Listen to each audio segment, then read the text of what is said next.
The third area that I particularly want to talk about was a priority on infrastructure, and the Governor-General outlined some of the government's priority.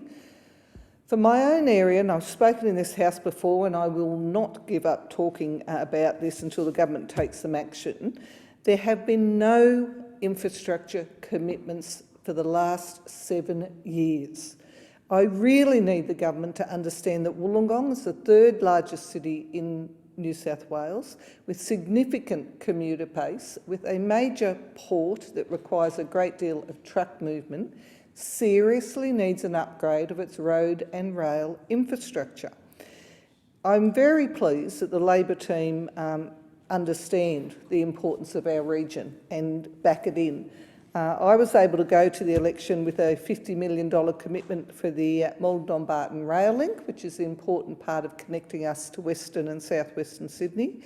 $55 million for safety upgrades to the Appin Road, a major arterial road, and $50 million for safety upgrades to the Picton Road, our other major arterial road.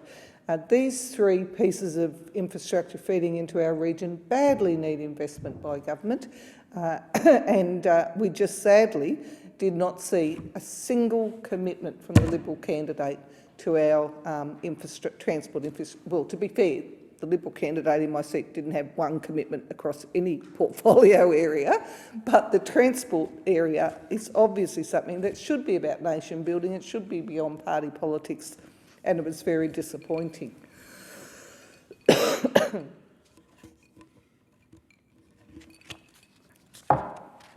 The Governor-General also spoke about the areas of health and mental health that the government was looking at prioritising during this period of the 46th Parliament.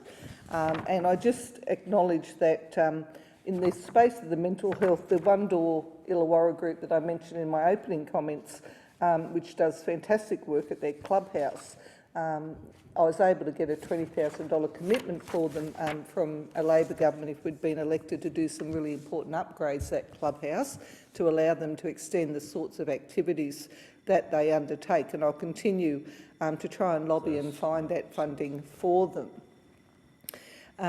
The Governor-General, on behalf of the government, also spoke about the NDIS, and I just want to say that this is an area where the government really has to pick up its act.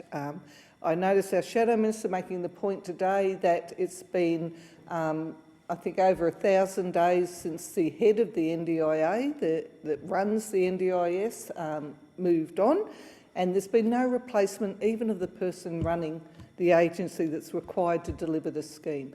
There's been a cap on the recruitment of staff, which has meant, as so many people must know across the chamber, is resulting in people taking far too long to get their plans in place, far too long to get their plans reviewed, and far too long to have issues that come up dealt with. And so we find case after case coming through our doors in electorate offices with people who are just, exhausted, to be honest, with dealing with the NDIA, trying to get a plan, an appropriate plan in place and to access the services and equipment that they need.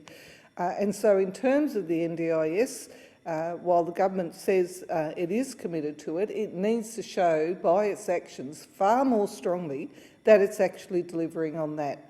On the NDIS, I also just want to make the point, it's been raised with me by several local providers, and I've written to the Minister about this, that the government made a commitment that there would be additional funding put into packages to allow the service providers to make the adjustments that they need in their organisations in order to be able to deliver. A division has been called in the House. The proceedings are suspended to enable the honourable members to attend the division. The proceedings will resume when I resume the chair.